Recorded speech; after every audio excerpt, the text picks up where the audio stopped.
ಏನ್ ಕಲೆಕ್ಟ್ ಆಗ್ಬೇಕು ಅಂತ ಏನಾದ್ರು ಕನ್ಸ್ ಕಾಣ್ತಾ ಇದೀರ ಅಮ್ಮ ಮಗಳು? ಏನೋ ಹೆಣ್ಮಕ್ಳು ಓದ್ಬೇಕು ಅಂತ ಆಸೆ ಪಡ್ತಾವಳೆ.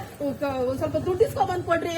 ದುಡ್ಡಿಂದ ಆಮೇಲೆ ಇರ್ಲಿ, ಏನೇ ಓದಿದ್ರು ಹೆಣ್ಮಕ್ಳು ಏನ್ ಹಿಡಿಯೋದ್ ತಪ್ಪಲ್ಲ, ಸಿಕ್ ಬಿಡ್ಸೋದ್ ತಪ್ಪಲ್ಲ, ಕಸ ಮುಸ್ರೆ ತೊಳೆಯೋದ್ ತಪ್ಪಲ್ಲ. ನೀವು ಯಾವ ಕಾಲದಲ್ಲಿ ಇದ್ದೀರಿ ಇನ್ನುವೆ?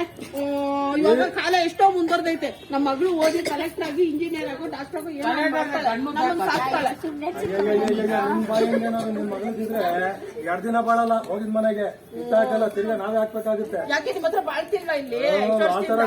ನಿನ್ನ ಮದುವೆ ಆಗಕ್ ಮುಂಚೆ 1/2 ಎಕರೆ ಇತ್ತು, ಬಿಡಿ ಲಾಟ್ರಿ ಹೊಡಿತಾ ಇದ್ದೀನಿ. ಹೆಸರು ಲಕ್ಷ್ಮಿ ಅಂತ, ಲಕ್ಷ್ಮಿ.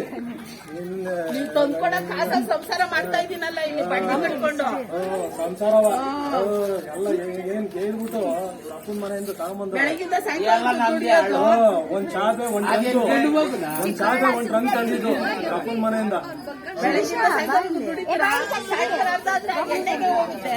ಮಿಕ್ಕಿದ ಕಾಸು ಇಟ್ಕೊಂಡ್ಬಂದ್ಕೊಂಡು ಸಂಸಾರ ಮಾಡ್ತಾ ಇಲ್ವಾ? ಏನೋ ರಾತ್ರಿ ಹೊತ್ತು ನಿದ್ದೆ ಬರಕಿಲ್ಲಪ್ಪ ಅಂತ ಹೋಗಿ ಸಿಗರೇಟ್ ಸೇರುವಾಗ ಸ್ನೇಹಿತರು ಸಿಗ್ತಾರೆ, 90 ಹೊಡ್ಕೊಂಡು ಮನೆಗೆ ಸೇರ್ಕೊಂತೀವಿ. ಬೆಳಿಗ್ಗೆ ಕುಡಿತಾನು ವೆಂಕಟೇಶ್ವರ ಪಕ್ಕದ ವೆಂಕಟೇಶ್ವರ, ಅವನಂಗೇನ್ ಬಾಳ್ತಾ ಇಲ್ಲ. ಯಾರೋ 90 ವರ್ಷ ಮುದ್ಕ ಬಂದಾಗ ಬರ್ತೀರಾ, ಅಲ್ಲಿಂದ ವಾಲ ಆಡ್ಕೊಂಡು ಈ ಕಡೆ ಎಲ್ಲ ತಗೊಂಡೋಗಿ. ಸರಿ ನಿನ್ ಹೊಣೆಗಾಟ ಆಮೇಲೆ ಇರ್ಲಿ. ನಮ್ಮ ಸ್ನೇಹಿತನ ಹೇಳಿದೀನಿ, ಅವ್ರು ಮಗನ್ ನೋಡಕ್ ಬರ್ತದೆ, ಮಗಳನ್ನ ರೆಡಿ ಮಾಡಕ್ ಹೇಳು. ಅವಳಿಗೆ ಮದ್ವೆ ಇಷ್ಟ ಇಲ್ಲ, ಓದೋದಕ್ಕೆ ಇಷ್ಟ. ನೀವು ಒಂದ್ ಸ್ವಲ್ಪ ದುಡ್ಡು ತಗೊಂಬಂದ್ ಕೊಡ್ರಿ ನಿಮ್ ದಣಿಗಳ. ಆಯ್ತು, ಹೆಂಗೋ ವಂಚನ. ಇರೋ ಮನೆ ಮುಡುಕ್ಲು ಮನೆಗೆ ಪೇಂಟ್ ಮಾಡಕ್ಕೆ ಕಾಸಿಲ್ಲ ನನ್ನ ಹತ್ರ. ದುಡ್ಡು ದುಡ್ಡು ದುಡ್ಡು ನಿನ್ ಬಾಯಿಗೆ ಆಗ್ತಾಯಿಲ್ಲ. ಅವಳೆದ್ದೆ ರೆಡಿ ಆಗ ಕೇಳು, ಅವ್ರು ನಾಳೆ ಹೋಗೋಣ. ಅದೇನು ಅವಳು ಅಭಿಪ್ರಾಯ ತಿಳ್ಕೊ. ಎಲ್ಲ ಇದೇ ಆಗತ್ತು ಗೊಣಗಾಟ. ನಾನು ಆಚೆ ಹೋಗ್ತೀನಿ ಹೊಸಿ. ಅಯ್ಯ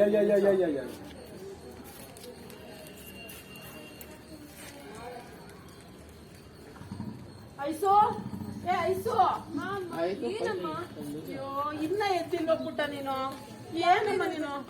ಯಾಕೆ ಎದಳ್ಬೇಕಮ್ಮ? ನಾನು ಓದಕ್ ಬಿಡ್ತಾ ಇಲ್ಲ, ಏನಕ್ಕೂ ಬಿಡ್ತಾ ಇಲ್ಲ. ನಾನು ಇಲ್ಲೇ ಮನೇಲೇ ಮಲಗಿದ್ದೀನಿ. ನನ್ನ ಫ್ರೆಂಡ್ಸ್ ಎಲ್ಲರೂ ಓದಕ್ ಹೋಗ್ತಾ ಇದ್ದಾರೆ, ನಾನ್ ಮಾತ್ರ ಮನೇಲಿದ್ದೀನಿ. ನಾನು ಏನ್ ಮಾಡ್ಲಿ ಪುಟ್ಟ? ನಿಮ್ ಅಪ್ಪನಿಗೆ ಎಷ್ಟೆಷ್ಟೋ ಕೇಳ್ಕೊತಾ ಇದ್ದೀನಿ ನಾನು. ಒಂದ್ ಸ್ವಲ್ಪ ಆದ್ರೂ ನಿಮ್ ದಣಿಗಳ ಹತ್ರ ದುಡ್ಡು ಇಸ್ಕೊಂಡ್ಬಂದ್ಕೊಡು, ನೀನ್ ಕಾಲೇಜಿಗೆ ಸೇರಿಸ್ತೀನಿ, ಅಡ್ಮಿಷನ್ ಮಾಡಿಸ್ತೀನಿ ಅಂತ. ಆದ್ರೆ ಅವ್ರ ಕಿವಿಗೆ ಹಾಕೋತಾ ಇಲ್ಲ, ಏನೇನೋ ಮಾತಾಡ್ತಾರೆ. ನನ್ಗೂ ಹೇಳಿ ಹೇಳಿ ಸಾಕಾಗ್ಬಿಟ್ಟಿದೆ ಕಣಪ್ಪ. ಅಮ್ಮ, ನಾನು ಕೂಡ ಓದ್ಬಿಟ್ಟು ದೊಡ್ಡ ವ್ಯಕ್ತಿ ಆಗ್ಬೇಕು. ನಾನು ಕೂಡ ನನ್ನ ಕಾಲ ಮೇಲೆ ನಾನು ನಿಲ್ಬೇಕಮ್ಮ. ನಾನು ಕಾಲೇಜ್ ಹೋಗ್ಬೇಕು. ನನ್ನ ಫ್ರೆಂಡ್ಸ್ ಎಲ್ಲರೂ ಹೋಗ್ತಾ ಇದ್ದಾರೆ, ನಾನು ಮಾತ್ರ ಮನೇಲೇ ಇದ್ದೀನಿ ಅಮ್ಮ. ಹೌದು ಐಶು, ನಿನ್ನ ನೋಡಿದ್ರೆ ನನಗೂ ಹೊಟ್ಟೆ. ಆದ್ರೆ ನಾನೇನ್ ಮಾಡಿ, ನಮ್ಮಪ್ಪ ನಮ್ಮಮ್ಮ ನನಗೆ ಹಿಂಗ್ ಮಾಡಿದ್ರು. ನೀನ್ ಯಾವನ ಕುಡ್ಕುಡು ತಂದು ಕಟ್ಬಿಟ್ಟು ನನ್ನ ಜೀವನನೇ ಹಾಳು ಮಾಡಿದ್ರು. ನನ್ಗೂ ಚೆನ್ನಾಗಿ ಓದಿ ಡಾಕ್ಟರ್ ಆಗ್ಬೇಕು ಅಂತ ಆಸೆ ಮಾಡ್ಬಿಟ್ಟು ಇಂಥ ಗಂಡನ ನಿಂದಾದ್ರೂ ಓದ್ಸೋಣ ಅಂತಂದ್ರೆ ನಿನ್ ಅರ್ಥನೇ ಮಾಡ್ಕೊಂತ ಇಲ್ಲ. ನನ್ ಗಂಡ ಅನ್ಸ್ಕೊಂಡು ಏನ್ ಮಾಡ್ಲಿ ನಾನು? ಯಾವ ದೇವ್ರಿಗೆ ಹಾಕಿ ಹೋಗ್ಲಿ ಕಣವ. ಅಮ್ಮ, ಹೆಂಗಾದ್ರೂ ಮಾಡೋ ಒಪ್ಸಮ್ಮ, ನನಗೆ ಓದ್ಬೇಕಮ್ಮ. ನಿಮ್ ದೊಡ್ಡ ವ್ಯಕ್ತಿ ಆಗ್ಬೇಕು. ನೀವು ಕೇಳಕ್ಕಿಂತ ಜಾಸ್ತಿ ಹಣ ತಂದ್ಕೊಡ್ತೀನಮ್ಮ. ಪ್ಲೀಸ್ ಅಮ್ಮ, ಹೆಂಗಾದ್ರೂ ಒಪ್ಸಮ್ಮ. ದುಡ್ಡು ಹೆಂಗಾದ್ರೂ ಅರೇಂಜ್ ಮಾಡಮ್ಮ. ಹೋಗಿಬಿಟ್ಟ, ನೀವು ಹೇಳ್ತಿರೋದು ಕರೆಕ್ಟ್ ಕಣಮ್ಮ. ಆದ್ರೆ ಏನ್ ಮಾಡ್ಲಿ, ಈ ಅಪ್ಪ ಮದ್ವೆ ಬೇರೆ ಮಾಡ್ಕೊ ಅಂತ ಯಾರೋ ಅವ್ರ ಸ್ನೇಹಿತರಿಗೆ ಮಾತು ಕೊಟ್ಟಿದಾರಂತೆ. ಮದುವೆ ಗಂಡು ಬರ್ತಾ ಇದಾರೆ ಅಂತ ಬೇರೆ ಹೇಳ್ತಾ ಇದಾರೆ ಕಣಮ್ಮ. ಮದ್ವೆನಮ್ಮ? ನಾನಂತೂ ಮದ್ವೆ ಆಗಲ್ಲಮ್ಮ. ನಾನು ಇನ್ನೂ ಓದೋದಿದೆ. ಇಷ್ಟು ಚಿಕ್ಕ ವಯಸ್ಸಲ್ಲಿ ಮದ್ವೆ ಮಾಡಿ ನಾನು ಏನ್ ಮಾಡ್ಲಿ ಅಮ್ಮ? ನನಗಿನ್ನೂ ಓದ್ಬೇಕು, ಬರಿಬೇಕು, ಸುಮಾರು ಮಾಡೋದಿದೆ ನನ್ನ ಲೈಫ್. ನನ್ನ ಕಾಲ ಮೇಲೆ ನಾನು ನಿಲ್ಬೇಕು. ನಾನು ಡಾಕ್ಟ್ರು, ಇಂಜಿನಿಯರ್ ಆಗ್ಬೇಕು. ನಾನು ಈ ಮದ್ವೆ ಆಗಕ್ಕಿಲ್ಲ ಅಮ್ಮ. ನಾನು ತುಂಬಾ ಮಾಡಿದ್ದೆ ನನ್ನ ಜೀವನದಲ್ಲಮ್ಮ. ಹಾಗಾದ್ರೆ ಒಪ್ಸಮ್ಮ. ನೋಡೋಣ, ಅವ್ನು ಬರ್ಲಿ ಇವತ್ತು. ಅವ್ನಿಗೆ ಐತೆ ಹೆಂಗಾರ ಮಾಡ್ಬಿಟ್ಟು ಚಾಕುನ ಬಿಸಿ ಮಾಡ್ಬಿಟ್ಟು ಅವ್ನ ಕಾಲ್ ಸುಟ್ಬಿಟ್ಟಾದ್ರೂ ನಿಮ್ಗೆ ದುಡ್ಡಿಸ್ಬಿಟ್ಟು ನಿನ್ ಕಾಲೇಜಿಗೆ ಕಳಿಸ್ತೀನಿ ಕಟ್ಬಿಟ್ಟ. ಆಯ್ತಾ? ಸರಿ ಅಮ್ಮ, ನಾನು ಓದ್ತು ಅಮ್ಮ. ಸರಿ ಅಮ್ಮ.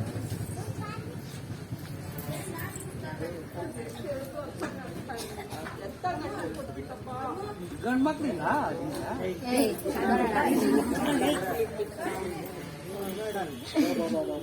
ಏನ್ ಬಿಸಿಲು, ಏನ್ ಕಥೆ?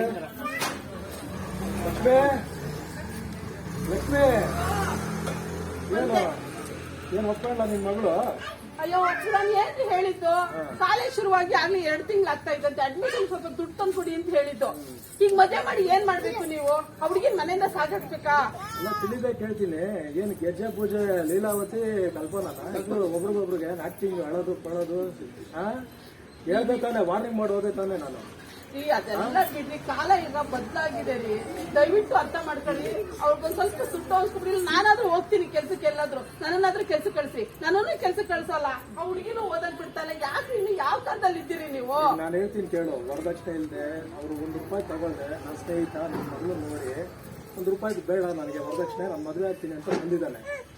ವರದಕ್ಷಿಣೆ ಇಲ್ಲ, ಒಬ್ಬನ ನೋಡ್ಕೊಂತಾನೆ. ನಿನ್ ಮಗಳು ಓದಿ ಏನಾಗ್ಬೇಕಾಗೈತೆ? ವರದಕ್ಷಿಣೆ ಇಲ್ಲ ಅಂತಂದ್ರೆ ಹಂಗಾರೆ ಹುಡುಗ ಏನೋ ಬೇರೆ ಏನೋ ಇರ್ಬೋದ್ರಿ. ಆ ಹುಡುಗನ್ಗೆ ಹುಡುಕ ಆಗಿರ್ತಾನೆ, ಇಲ್ಲ ಏನಾದ್ರೂ ಕಾಯಿಲೆ ಇರ್ಬೇಕು. ವರದಕ್ಷಿಣೆ ಬೇಡ ಅಂದ್ರೆ ಅಲ್ಲ, ಏನ್ ಮಾಡ್ಬೇಕು ಅಂತಿದ್ದೀರಾ ಅಮ್ಮ ಮಗಳು ಸೇರಿ? ಅವಳನ್ನ ಚೆನ್ನಾಗಿ ಓದ್ಸೋಣ ಅಂತ ಇದ್ದೀವಿ ಅಷ್ಟೇ ಕಣ್ರಿ. ದುಡ್ಡೆಲ್ಲಿಂದ ಬರುತ್ತೆ? ನಾವಿರೋ ಅನುಕೂಲಕ್ಕೆ ಈ ಮನೆಗೆ ಪೇಂಟ್ ಮಾಡ್ಸಕ್ ಆಗ್ತಾ ಇಲ್ಲ. ಏನೋ ಮಾಡ್ರಿ, ಏನೋ ಒಂದ್ ಸ್ವಲ್ಪನಾದ್ರೂ ನಿಮ್ಮ ಯಜಮಾನ್ ಹತ್ರ ಕೇಳ್ಬಿಟ್ಟು ಸ್ವಲ್ಪನಾದ್ರೂ ದುಡ್ಡು ಅನ್ಕೊಂಡು ಕೊಟ್ರೆ ಆ ಹುಡುಗಿಗೆ ಎಜುಕೇಶನ್ ಆಗುತ್ತೆ ರೀ. ಅರ್ಥ ಮಾಡ್ಕೊಳ್ರಿ. ನಾನು ಹೇಳೋಷ್ಟು ಹೇಳಿದ್ದೀನಿ, ಇದಕ್ ಮೇಲೆ ನನಗೆ ಶಕ್ತಿ ಇಲ್ಲ. ಅಮ್ಮ ಮಗಳು ನೀವೇನು ಕೊನೆಯದಾಗಿ ನಿರ್ಧಾರ ಏನ್ ತಗೊಂತೀರಾ ಅದನ್ನೇ ಮಾಡೋದು. ನಾನಂತೂ ಹೇಳಿದ್ದೆಲ್ಲ ಸಾಕಾಯ್ತು. ಏನು ಅಮ್ಮ ಮಗಳು ಅಂತ ಭಾರಿ ಜೋರ ಮಾತಾಡ್ತಿದ್ರಿ, ಏನ್ ವಿಚಾರ? ಶಿವನವ್ರೆ, ಏನಾಯ್ತಕ್ಕ? ಮಾತಾಡ್ತಾರ ಅವ್ರನ್ನೇ ಕೇಳಿ. ಏನಣ್ಣ ಒಳ್ಳೆ ಸಮೀಪ ಬಂದ್ರಿ ಶಿವನವ್ರೆ. ಏನಾಯ್ತು? ಬುದ್ಧಿ ಹೇಳಿ ಅವ್ರಿಗೆ. ಅವ್ರಿಗೆ ಬುದ್ಧಿ ಹೇಳ್ಬೇಕಾ? ಯಾವ ವಿಚಾರವಾಗಿ? ಅಲ್ಲ, ನಮ್ಮ ಸ್ನೇಹಿತರೊಬ್ರು ವರದಕ್ಷಿಣೆ ಇಲ್ದಂಗೆ ಮಗನ್ನ ಕೊಡಕ್ಕೆ ಮುಂದೆ ರೆಡಿ ಆಗಿ ಬಂದು ಓಹೋ, ನಿಮ್ ಮಗಳಿಗೆ ಹೊರ ನೋಡುತ್ತಾ ಇದ್ರಿ, ಎಣ್ಣೆ ಮದುವೆ ಮಾಡ್ತಾ ಇದ್ದೀರಾ? ಮದುವೆ ಮಾಡ್ತಾ ಇದೀವಿ. ಮಾತು ಕೊಟ್ಟಿದ್ದೀನಿ. ಏನಂತ? ಆಯ್ತಪ್ಪ, ವರದಕ್ಷಿಣೆ ಇಲ್ಲದೆ ನಿಮ್ಗೆ ಸರಿ ಸರಿ ಸರಿ. ಈಗಿನ ಕಾಲದಲ್ಲಿ ವರದಕ್ಷಿಣೆ ಇಲ್ಲದೆ ಮಾಡ್ಕೋತಾರಲ್ಲ ಅಂತ ನಿಮ್ ಇಷ್ಟ. ನನ್ನ ಅಭಿಪ್ರಾಯ. ನಿಮ್ ಮಗಳಿಗೆ ಎಷ್ಟು ವರ್ಷ ಈಗ 17 ತುಂಬಿ 18 ಏನೋ. ಬಾಲ್ಯ ವಿವಾಹ ಶಿವಣ್ಣ, ಬಾಲ್ಯ ವಿವಾಹ. ನೋಡಿ, ಬುದ್ಧಿ ಹೇಳ್ಬೇಕಾದ್ರೆ ಅವ್ರಿಗಲ್ಲ ರೀ, ನಿಮಗೆ ಅಲ್ಲ. ಅಷ್ಟು ಚಿಕ್ಕ ವಯಸ್ಸಿಗೆ ಯಾರಾದ್ರೂ ಮದುವೆ ಮಾಡ್ತಾರಾ? ಇಲ್ಲ, ಅದಿನ್ನು ಓದೋ ವಯಸ್ಸ್ರಿ. ಹಂಗಾದ್ರೆ ನಂದೇ ತಪ್ಪು ಅಂತೀರಾ? ಖಂಡಿತ ನಿಮ್ದೇ ತಪ್ಪಿದೆ. ಅದು ಬಾಲ್ಯ ವಿವಾಹ ಆಗುತ್ತೆ. 21 ವರ್ಷ ಹೆಣ್ಣಾಗ್ಲಿ ಗಂಡಾಗ್ಲಿ 21 ವರ್ಷ ಆದ್ಮೇಲೆ ಮದುವೆ ಮಾಡ್ಬೇಕು. ಮದುವೆ ವಿಚಾರ ಆಗಿರ್ಲಿ. ಈಗ 10th ಮುಗ್ದಿದೆ ಅಲ್ವಾ? ಆಯ್ತು. PVC-ನೋ ಡಿಗ್ರಿನೋ ಏನೋ ಒಂದು ಓದಿದ್ರೆ ಹುಡುಗಿ ಶಿವಣ್ಣ ನಿಮ್ ಪಾದ ಇರ್ಲಮ್ಮ, ಇರ್ಲಿ. ಆ ಹುಡುಗಿ ತನ್ನ ಕಾಲ ಮೇಲೆ ನಿಂತ್ಕೋತಾಳೆ. ಅವಳೇ ಚೆನ್ನಾಗಿ ಓದಿ ಒಂದ್ ಕೆಲಸ ಸೇರಿದ್ರೆ ಅವಳೇ ಮದುವೆ ಮಾಡ್ಕೋತಾಳೆ. ನಿಮ್ ಕಷ್ಟ